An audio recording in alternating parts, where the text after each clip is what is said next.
Good evening, ladies and gentlemen. Welcome to the Opera Center. Hello, Anne. I didn't see you come in. It is a pleasure to have everyone here in the National Opera Center and to have our audience via live stream for the second program in our onstage at the Opera Center of the season. This evening we have a conversation with the really incomparable Ryan Speedo Green, and he'll join me out here in a second. Many of you know that he had a really remarkable book issued now, I guess, about a year and a half ago. If you haven't read it, I encourage you to do so. You'll learn so much about him as a human being, and you'll learn so much about the business of opera and the rigor of creating a career in this challenging art form. We're also so happy that Ryan's handsome face is the poster picture of our season this year. Really delighted that he's here in person. He, of course, is a winner of the Metropolitan Opera National Council auditions, a member formerly of the Lindemann Young Artist Program. He's been a member of the ensemble at the Vienna State Opera for a number of years, and by the time he's completed that contract, he will have been there for 7 years, a remarkable tenure that's enabled him to master his voice and learn so much of the repertoire. He has been hailed by critics for his vocal splendor, his stage presence, and has been applauded by audiences. He'll tell us about the busy week he had when he was going back and forth between performances of Aida and La Bohème, but more on that in a second. Again, I encourage you to read his wonderful book, and I encourage you even more specifically to applaud and welcome him to the stage tonight.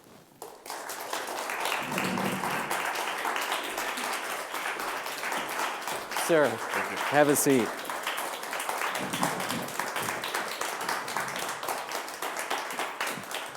There is no mistaking this man as a bass baritone when you hear him speak. We've been chatting backstage. I just want you to read the phone book to me.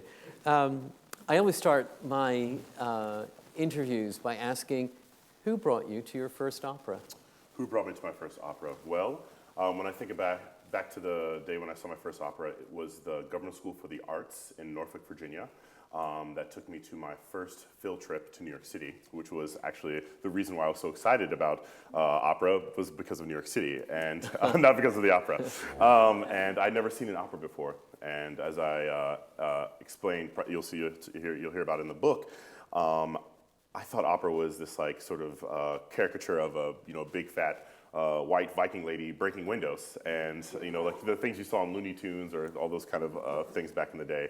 And so for me, I didn't think opera was something that was even accessible to someone like me. And I grew up in underwhelming circumstances in a low-income housing in Virginia, in a trailer park. And opera wasn't something that you hear in the streets, especially in all-black neighborhoods. And when I came to New York and came to Lincoln Center, walking into the arches and into the Metropolitan Opera, I thought I was in a castle, like a sort of modern Roman gladiatorial theater. It was with the Tiffany glass and everything. I really thought, like, this is definitely not someplace I should be.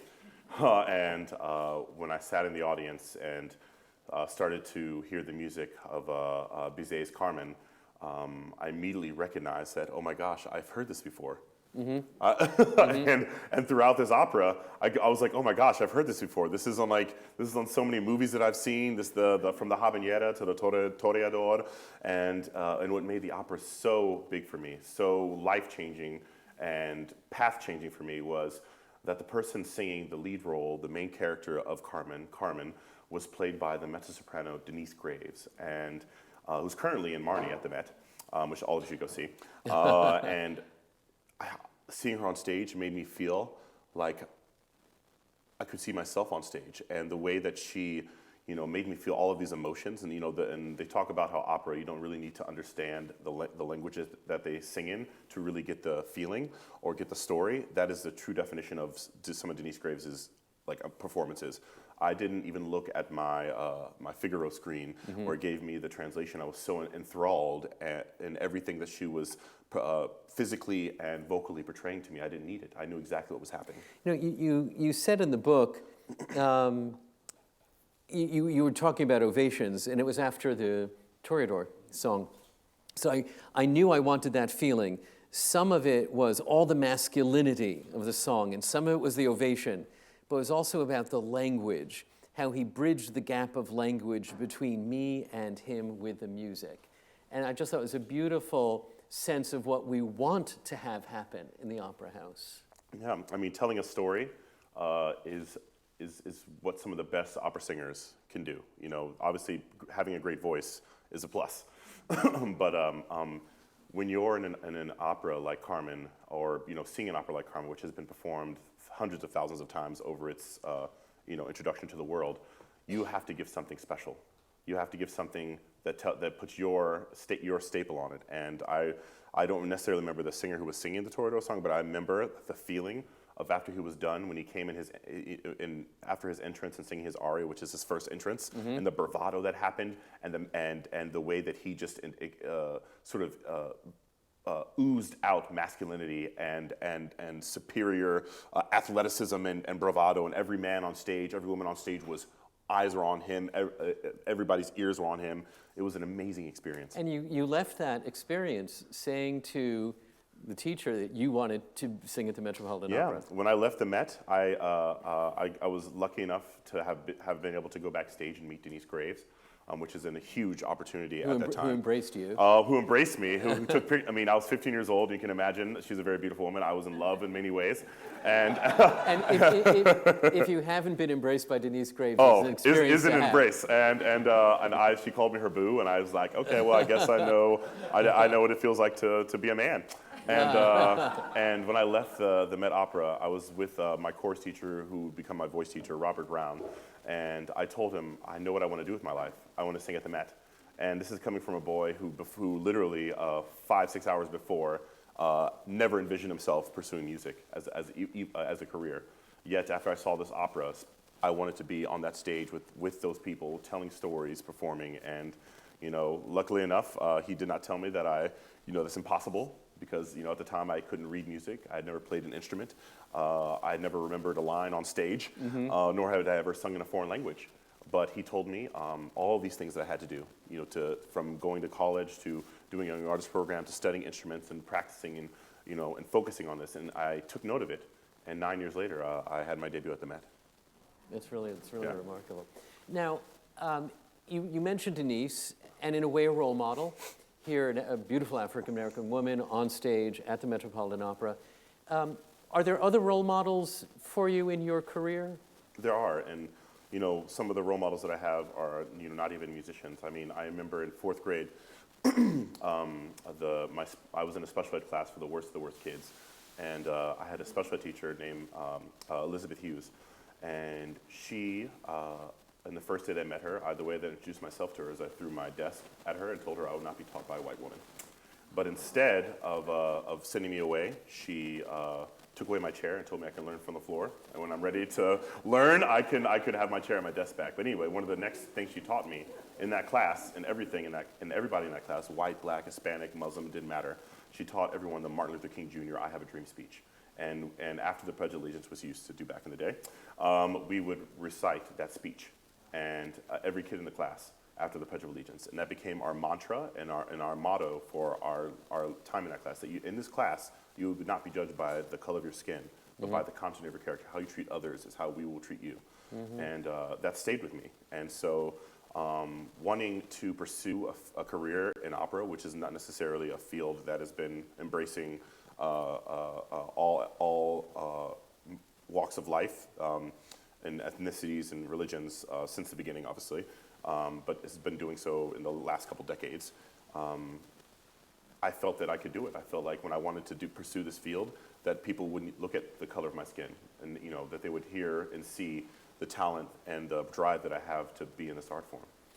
Are there other singers you reference in terms of your own career? Either you know them, you've spoken to them about repertoire, or you know what they've achieved and you keep that in the front of your mind. Are there other role models?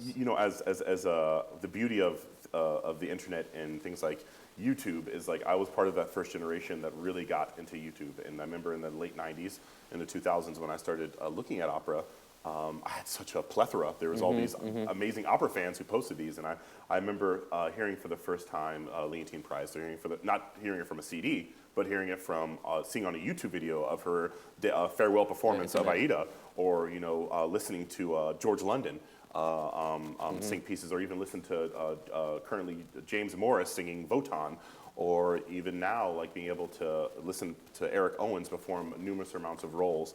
And so for me, like I'm a bit of a modern day fan of listening to just as many YouTube videos as I can, and my love for opera singers changes weekly because there's always some new video that pops up of some, and I'm currently in love with Brian Himmel's voice. I don't know if you guys know Brian Himmel. Like, he is one of my favorite tenors alive singing today, and I'm so excited for everything he's singing in the future. As well as Isabel Leonard, who is not only gorgeous vocally, but a gorgeous woman and an amazing personality and an advocate for opera to the world. As well as Christopher Maltman, who's one of the greatest leader singers and storytellers and artistic musicians out there today. And they're all singing at the Met now, so all should go see them. Part of our series of conversations when we speak with really wonderful artists is to create reference points for aspiring artists, that younger people will listen to these interviews, which are archived on our YouTube channel, and learn from them. So I wanted to ask you, when you are listening to a singer on YouTube, or 10 singers singing your rep, how do you metabolize their performances into one that is your performance? Wow, this is a very, very interesting question. I think YouTube can be a great tool to sort of understand the entirety, like the story of the piece. When I was younger and I would get assignments for opera arias from Le Nozze di Figaro or from Barber Seville, I have the score and I have my beautiful Nico Castel books, which if anybody's aspiring to be an opera singer, you know what those are.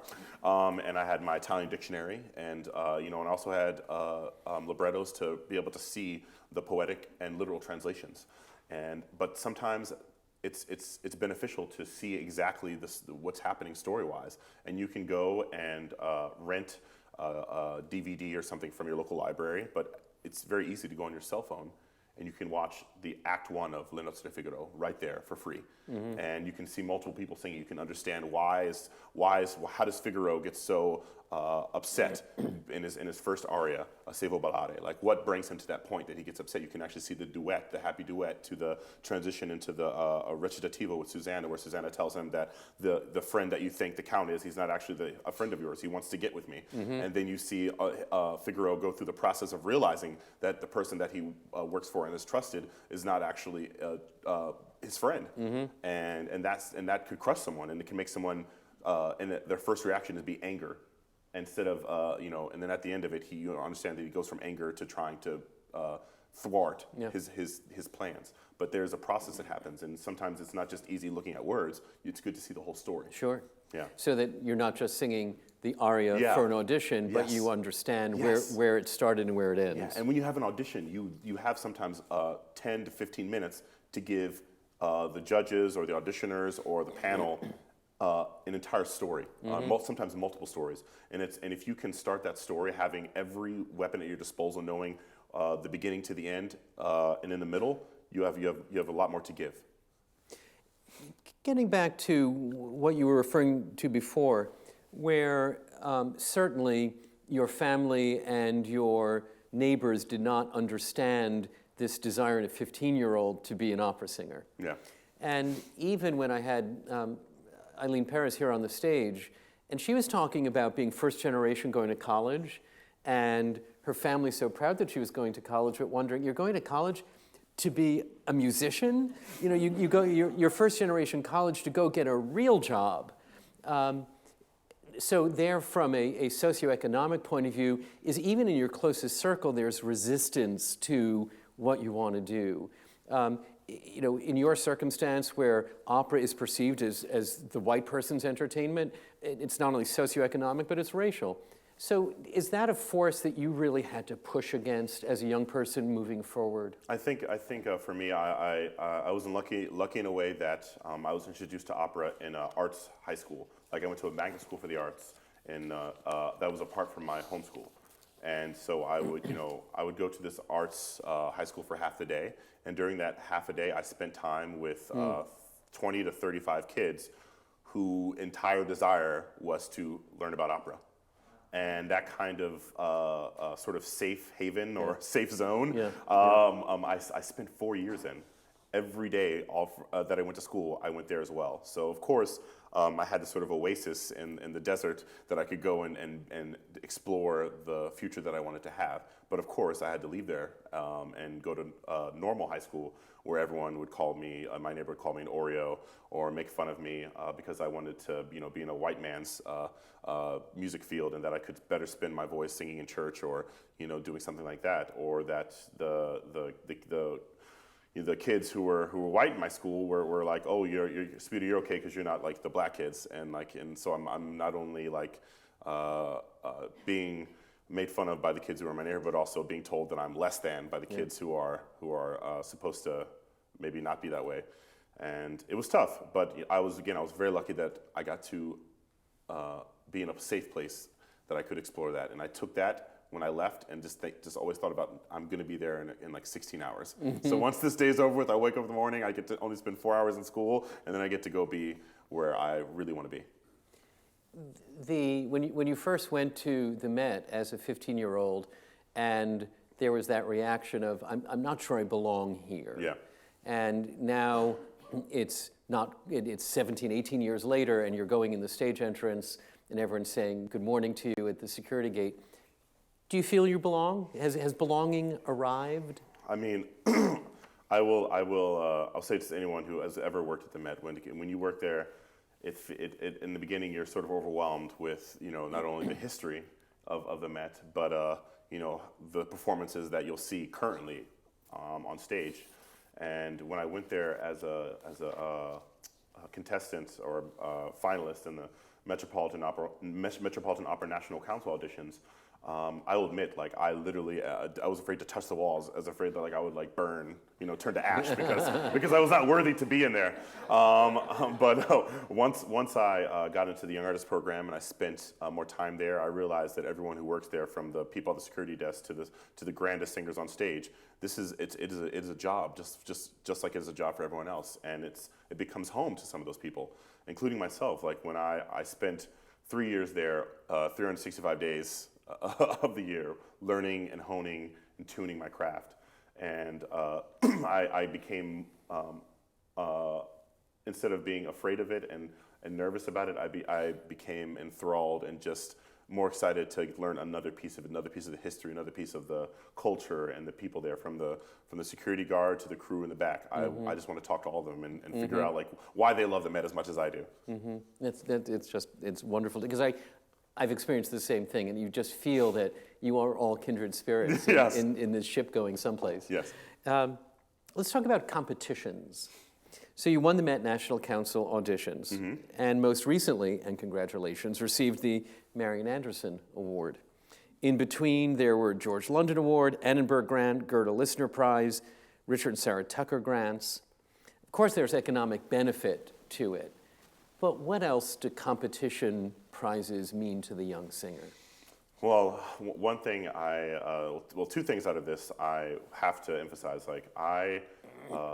For all singers pursuing this field and this career, never jump out into these auditions, competitions till you're ready. And if I would have auditioned for any of these competitions, even a year before I did it, I wouldn't have been ready. And every time I got on stage to sing for a teacher, to sing in a master class, to sing in a fake audition, to sing for a group of my peers, that was another sort of shaving of my barrier of not only nerves, but of comfort on stage.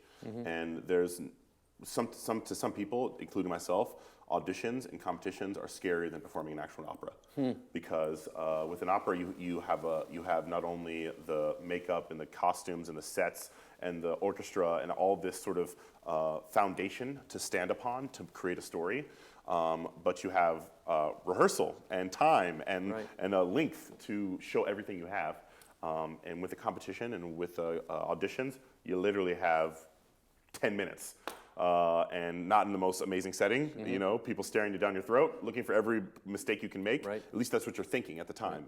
Right. And when I started doing these competitions, I literally did them because my voice teacher at the time said, you need to get more experience and you need to get some more feedback other than mine. I think you're ready, but I need for you to go out there and show people what we've worked on together. Was that while you were still at Florida State? Yes, it was my voice teacher, David Okerlund, and he was still working with me, and he said, you need to start doing some competitions. It's time. And I did it, not thinking I would win. I did it. I did the Met competition in pure, also from the pushing of Ellie Calkins, who I was doing an artist program at Opera Colorado, and she said, you do it, I'll sign you up. I know a Met voice when I hear one, and you're a Met voice. And I was like, okay, Miss Ellie Calkins. and there is no disagreement. And there is no disagreement with Ellie Calkins. So I did it, and Lord and behold, did that lady know something, because I ended up winning. So to this day, she's here actually this week. I'm going to be seeing her, and I'm like, I owe you the hugest hug every time I see you for pushing me to do it.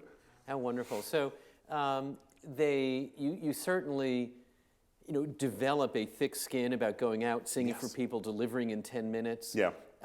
And I guess your voice teacher was saying you need more feedback than mine. Yes. And if you are going out and doing the competitions, we're going to get some feedback. Yeah.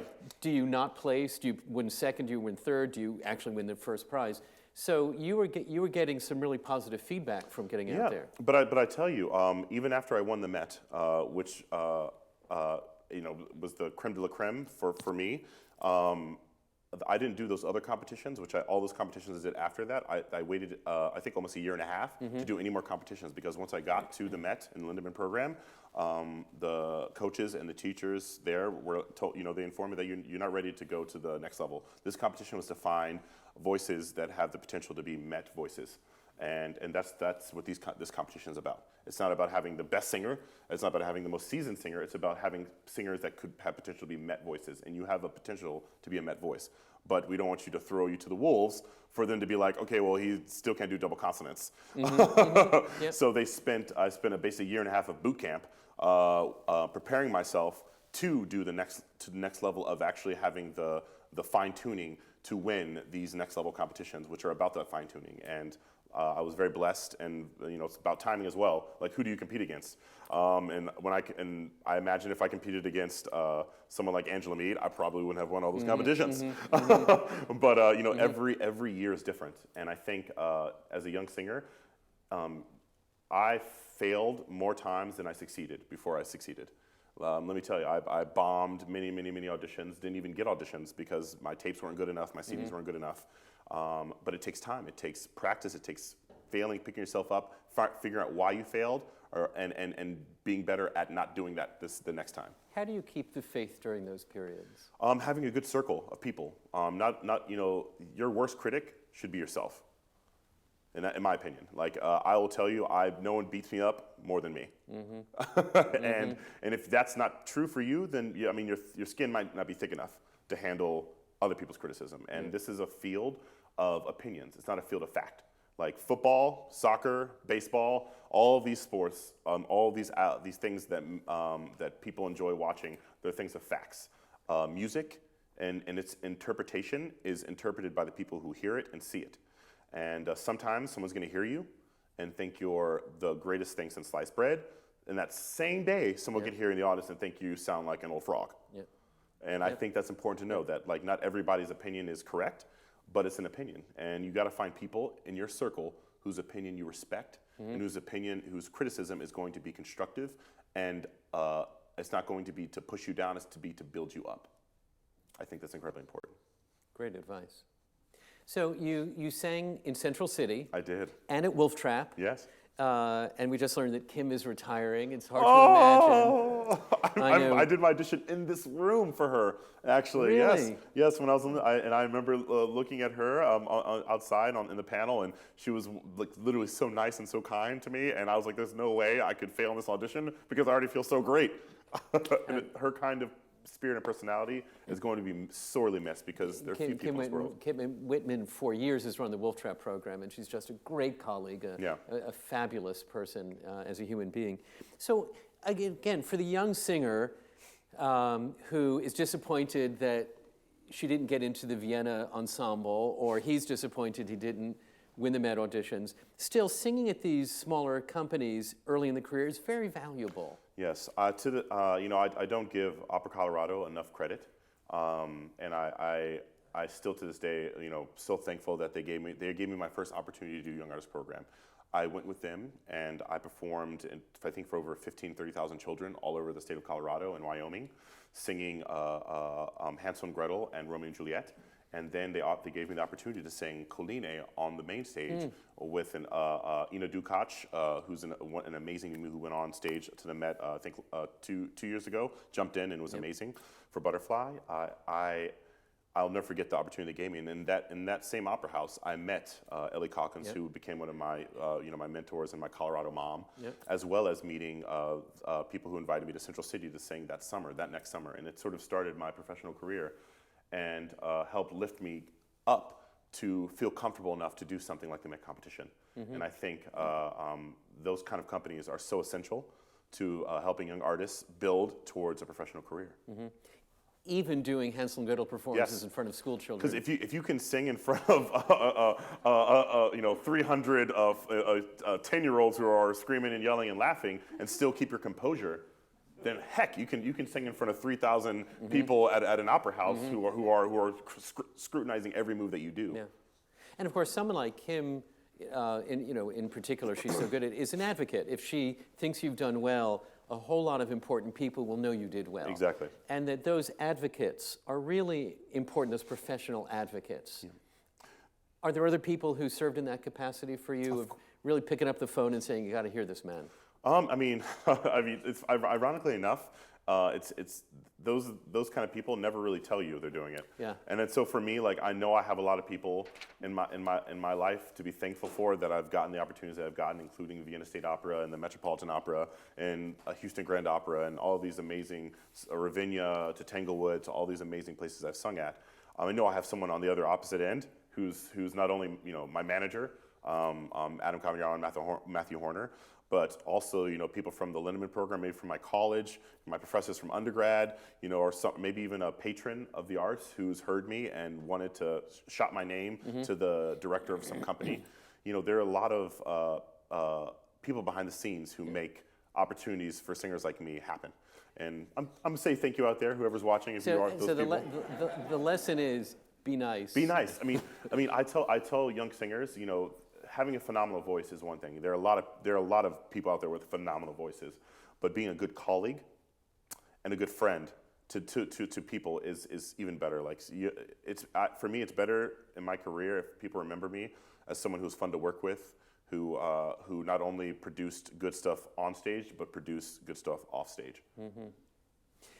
So you were learning to sing, and here you were, a 15-year-old who declared yourself an opera singer to be able to sing at the Metropolitan Opera.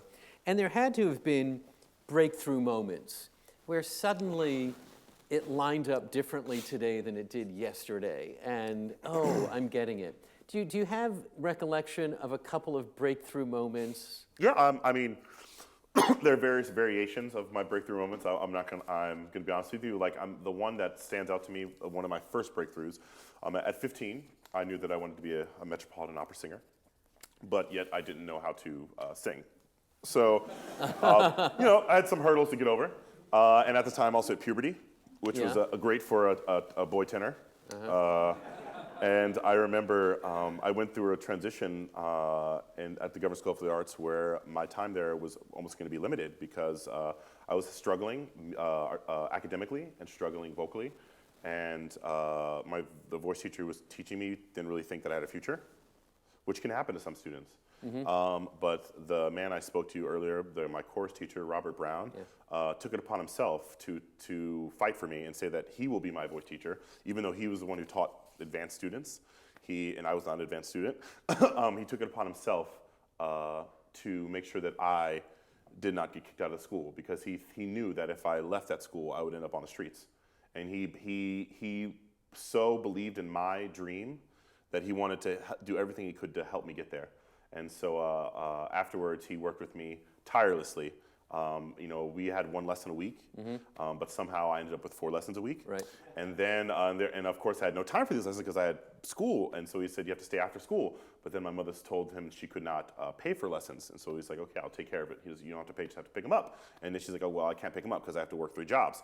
And so then he's like, okay, well, I guess I'll drive him 45 minutes back to his house and then drive all the way back to my house 45 minutes away just so I could have an hour lesson, just to get me a little bit closer to my dream.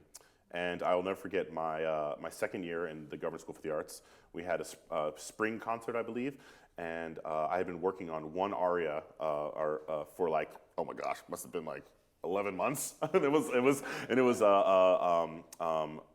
If Ever I Would Leave You from Camelot. And at the time I was like a baritoner, transitioning, and I had not sung this for anybody, only Robert Brown.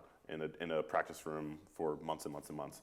And I get on stage, and I'm so nervous, and my hands are shaking, super sweaty, and he starts playing the intro, and I call it a blackout moment, but I just sort of went on muscle memory, because I'd sung it so much that at this point, no matter how nervous I got, it just would come out of me regardless, and it came out of me, and after I was done singing, the first person I heard screaming, first of all, was my mother.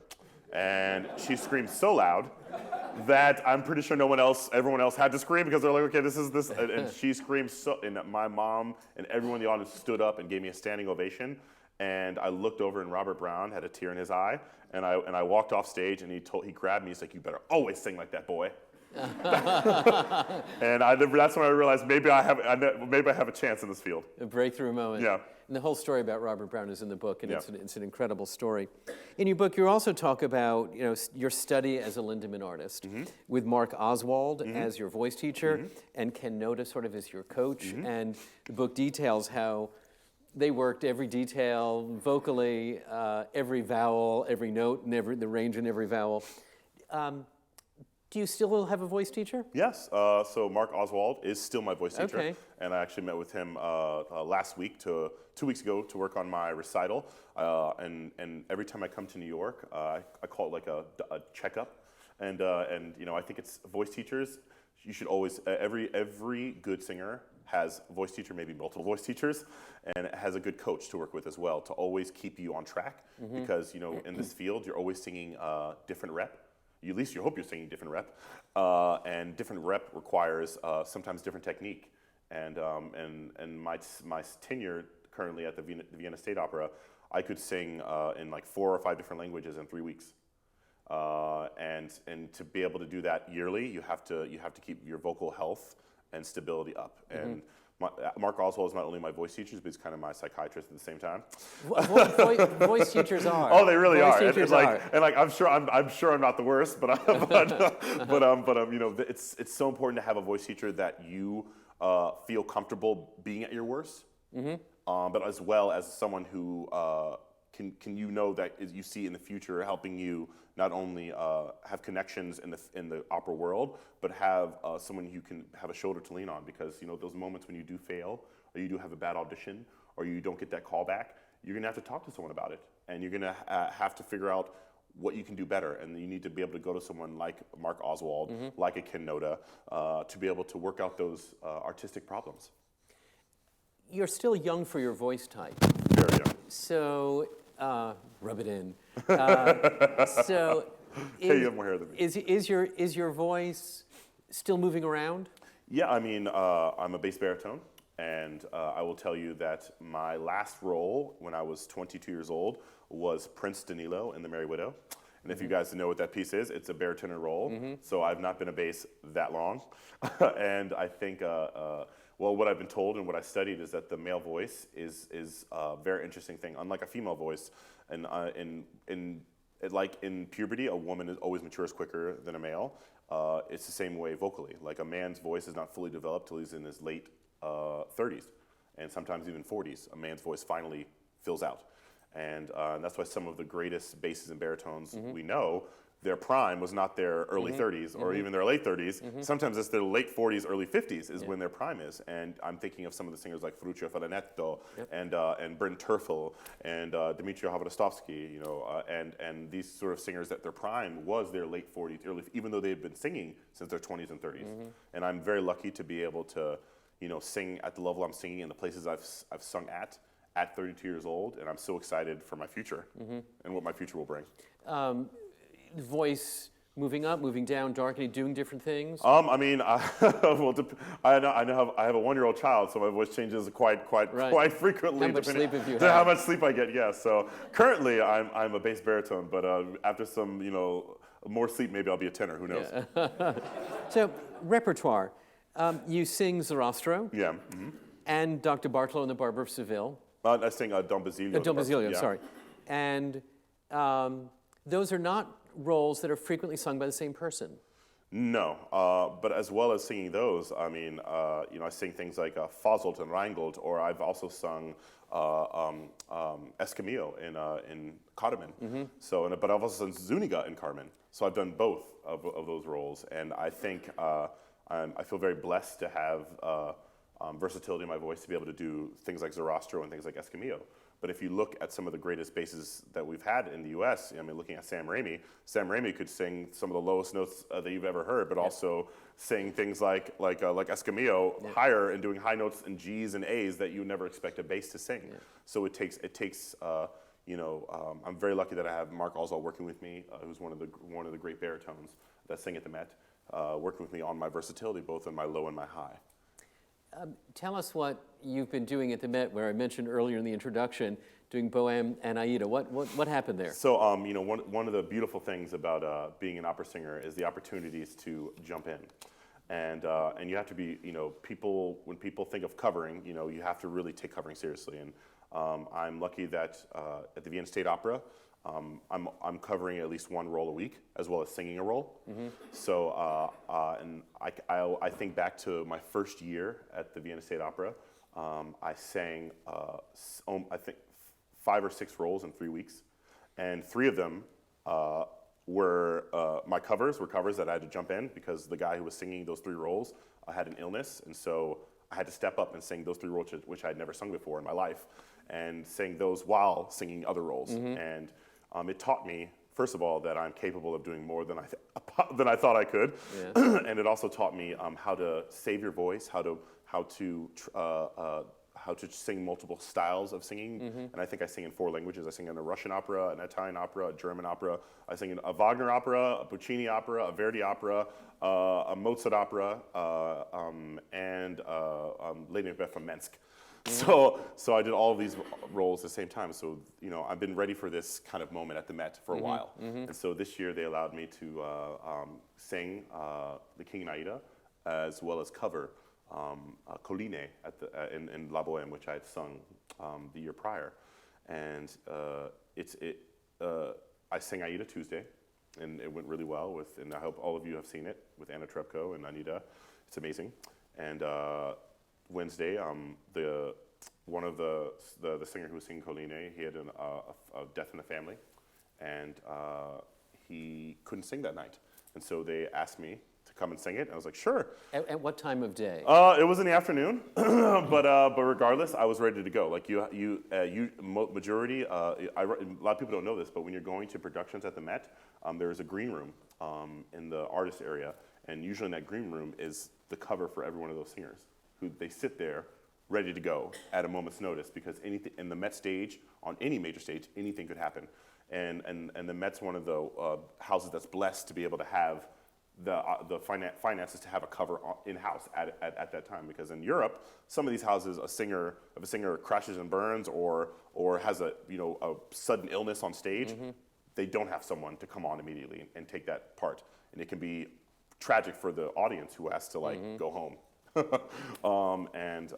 I did Bohème, and then I had a recital, a full recital, the next day after that, that I was in Washington, D.C. I had my Kennedy Center debut, singing Wolf, Liszt, Mahler, Wagner, Mendelssohn, and as well as Verdi. All in one recital, and Ruth Bader Ginsburg was there. Justice Ruth Bader Ginsburg was wonderful. there. Yeah, wonderful. I was very excited. And then the next day after that, I had a master class at one of the arts high schools in D.C. And then the day after that, I had Aida and Bohème again.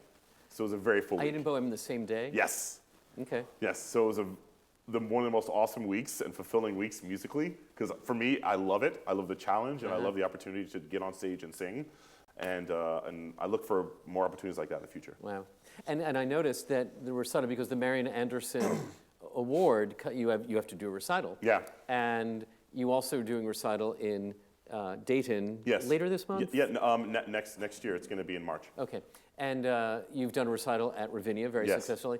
So what's it like for a singer who revels in the costume and the makeup and the storytelling to be alone on stage in the niche of the piano? You know, I do miss having my blue eyeshadow. I'm not going to lie. And if any of you have seen me as the King and Aida, you understand what I'm saying. But, you know, recital music is something that for me has been getting more and more exciting as my career has gone on. You know, I did my first recital in college, and I will admit I felt very not excited about it because I felt like I wasn't the kind of voice or the kind of artist that could do an entire story in like 2-3 minutes. And also the varying styles, I felt very uncomfortable with singing a Beethoven piece and then singing a Verdi piece in the same night. But as well as the stories of those characters, because when I perform, I'm so involved with that one character that I almost feel like I have no room for anything else that night, you know? And as I've gotten older, which ironically enough, my first voice teacher in college, Joanna Levy, told me that, you know, recital music may not be your cup of tea now, but the way that the effort you put into your characters in the opera, if you can utilize that and put that into your art songs, you're gonna love it. And it's gonna take time because some of these art song pieces are experiences that you haven't had yet. And as you grow up, as you grow as a man, as a human being, experience life as an adult, you'll relate more to these pieces. And so I look back at the 24 Italian art songs, which all people who are pursuing voice music know about those beautiful things. I look back at those pieces with such a different idea and interpretation. And currently, as I'm doing these recitals, I find myself reveling in the idea of being able to tell so many stories in such a short amount of time. I love it. Stephanie Blythe, in a conversation, talked about the fact that when you're a recitalist, you get to choose your repertoire, you choose what you're going to wear, you choose if you move a hand or move yourself. You don't have a stage director telling you, you don't have a costumer telling you. So that really finally teaches you how to be an artist. You know, though sometimes I'm not gonna lie, my pianist probably doesn't like the fact that I run away from the piano all the time when I sing.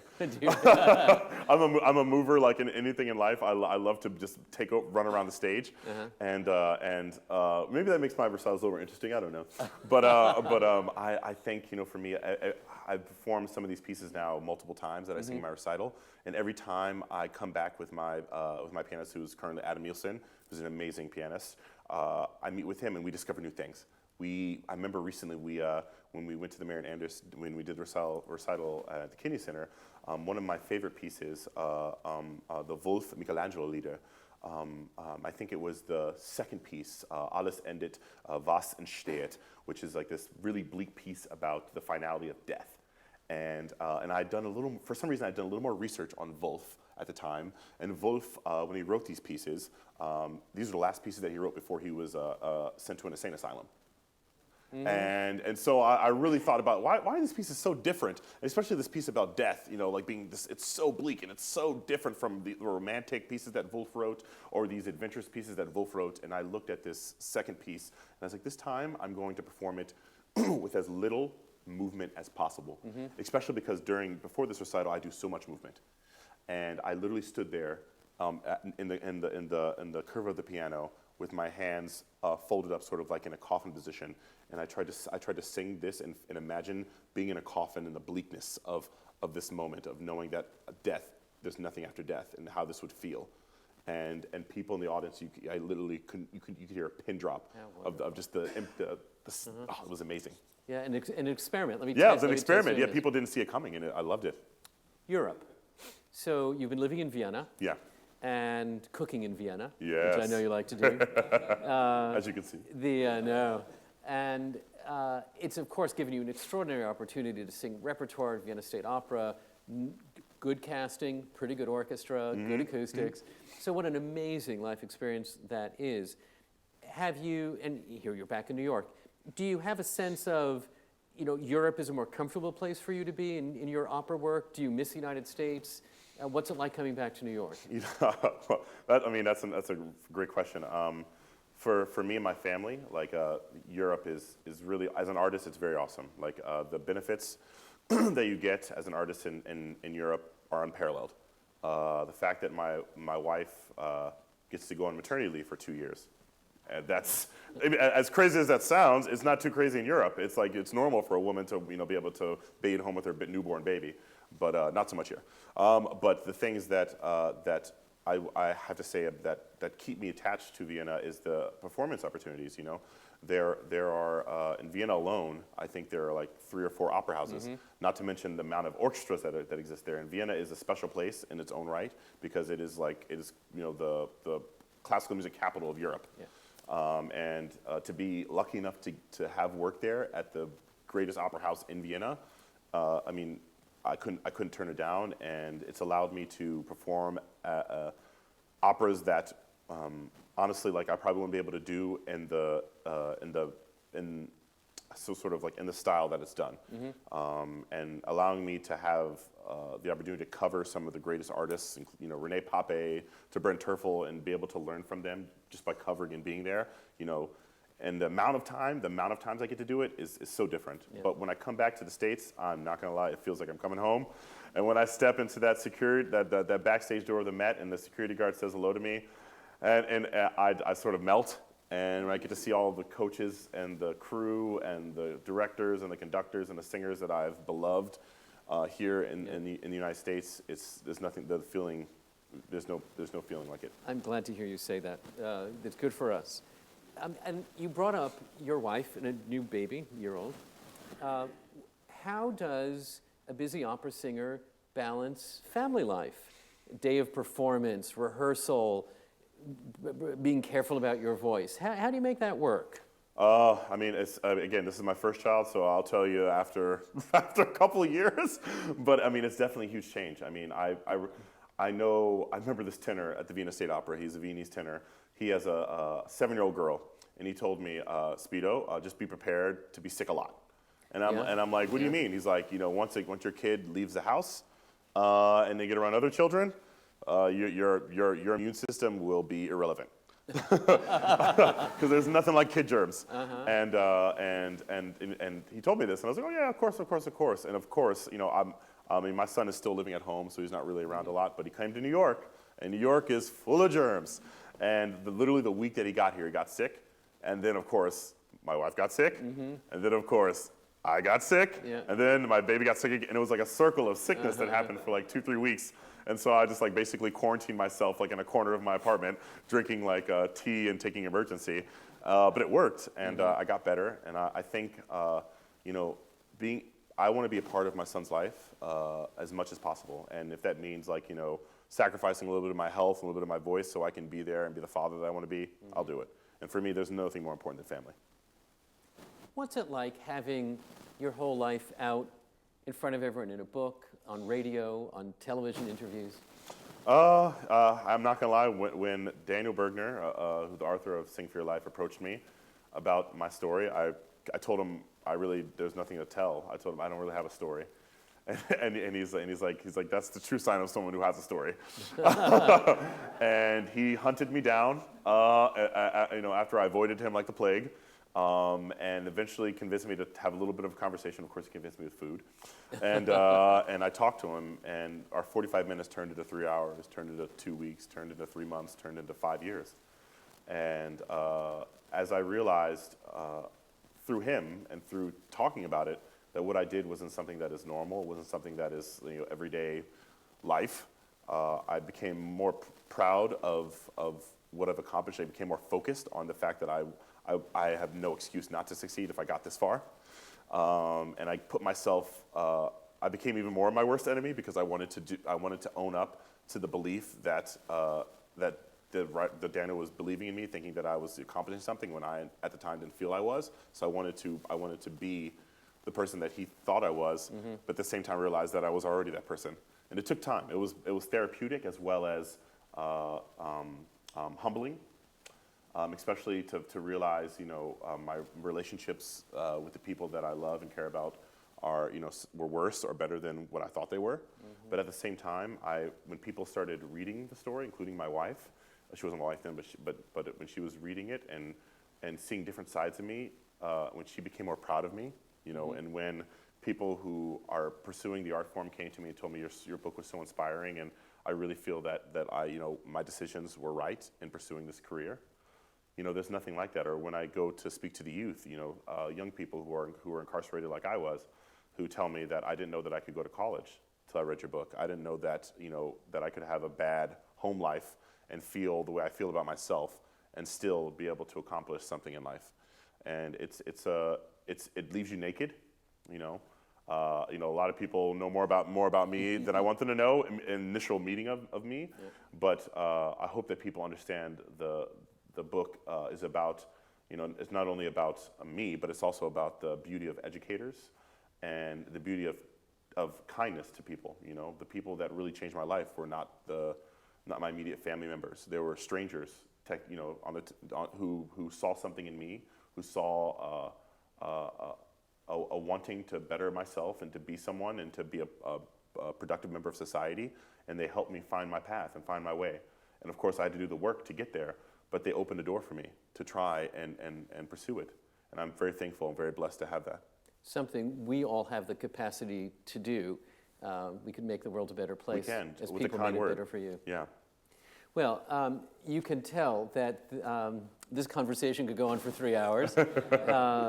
We have in our Opera Center tonight a very, very special person who just has a depth of humanity and an artistry that we can only admire and be inspired by. I think you've won more fans here tonight than doing anything else this evening except singing on the stage of the Metropolitan Opera. We wish you the very best of luck, and thank you so much for being with us Thank tonight. you for having me. Thank you. You, guys. Just terrific. Thank you. Thank you so much. Thank you.